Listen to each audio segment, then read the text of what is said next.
Budget हम सबका है, ये उनका नहीं है जिनको हमने चुना है। जो विधायक हैं, जो मंत्री हैं, जो सांसद हैं, केवल उनका नहीं है। वो तो केवल 5 साल के लिए आए हैं, दोबारा फिर जब आप उनको अवसर देंगे तो फिर चुने जाएंगे। लेकिन हम सबको तो यहीं रहना है, तो हम सबको एक स्थायी नीति बना करके और उस सोच के तहत हमें आगे बढ़ते रहना। ये जो मैंने नागरिकता की बात की, हम दोनों नागरिक हैं, हम सब नागरिक हैं। हम लोग अधिकारों की बातें बहुत करते रहते हैं। हमारा अधिकार है कि ये ट्रेन यहाँ ठहरनी चाहिए, हम रेलवे को इतना प्रॉफिट देते हैं, इतनी उनकी इनकम होती है। ये भी है कि नहीं, यहाँ से सड़क निकलनी चाहिए। ये भी है कि दूसरे कार्य भी होने चाहिए। बात सच है, मैं सहमत हूँ, उससे मैं अलग नहीं हूँ। लेकिन कहीं न कहीं नागरिक होने के नाते हम सबके भी जो दायित्व हैं वो भी हम कभी कभी पुनर्विचार कर लिया करें। संविधान में इसका उल्लेख दिया हुआ है, और जो पढ़े लिखे हैं वो पढ़ते भी हैं, लेकिन उस पर जो अमल होता है वो अमल नहीं हो पाता। यदि कभी आवेश में, हम लोगों ने देखा होगा, आवेश में कभी कभी किसी मांग को लेकर के ट्रेन का ठहराव, मैं उदाहरण दे रहा हूँ, ट्रेन का ठहराव यहाँ नहीं होता है तो हम ट्रेन को रोकते हैं। कभी कभी इतने आवेश में आ जाते हैं कि ट्रेन में आग भी लगाने की कोशिश करते हैं। आखिर ये ट्रेन है किसकी?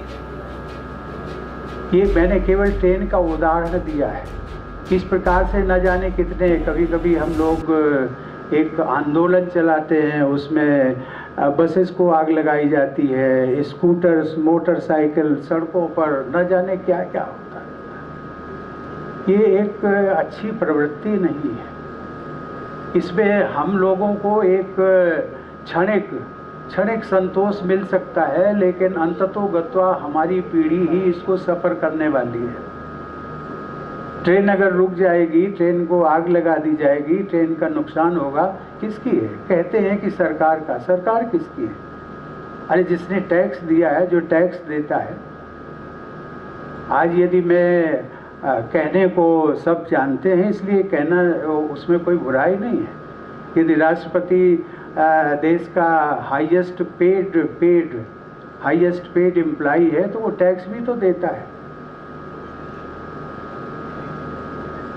हम टैक्स भी देते हैं 2.25 लाख रुपया महीना,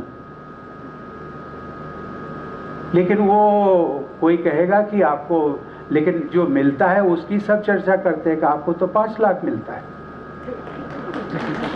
कि उसमें से हर महीने 2.25 लाख निकल जाता है। बचा कितना? और जितना बचा उससे अधिक तो हमारे अधिकारी और उन सबको मिलता है, कि जो टीचर्स बैठी हुई है ना, टीचर्स, उन सबको सबसे ज़्यादा मिलता है। मैं इसकी बात का उल्लेख केवल इसलिए कि ये जो टैक्स पेड हैं, आखिर इन्हीं से विकास होना है, तो नुकसान किसका होगा? नुकसान हमारा होगा।